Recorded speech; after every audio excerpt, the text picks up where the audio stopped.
Lakini ili kuhakikisha vijana wananufaika ipasavyo na fursa hizi, serikali imeanza kuanzisha vituo vya rasilimali kwa wawekezaji vijana, zinaitwa Youth Investors Resources Centers katika mikoa ya Dodoma, Pwani, Mara, Ruvuma pamoja na Bagamoyo. Kwa kuanzia, vituo hivi vitatoa huduma muhimu kwa vijana, ikiwemo upatikanaji wa taarifa na mwongozo kuhusu ardhi, mitaji na huduma za kifedha, lakini pia kuwapatia mafunzo ya ujasiriamali na uzalishaji, pamoja na kuwaunganishia vijana katika minyororo ya masoko na wasambazaji, lakini pia kupata malighafi.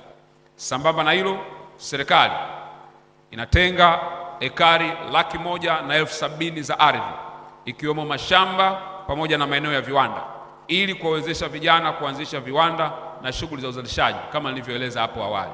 Taarifa hizi zote tutahakikisha kila kijana Mtanzania anazijua, anazisikia, ili anayetaka kushiriki katika mpango huu aweze kushiriki. Na Vijana Platform ni moja ya eneo ambayo tutalitumia kuhakikisha kwamba taarifa hizi unazipata popote pale utakapokuwa.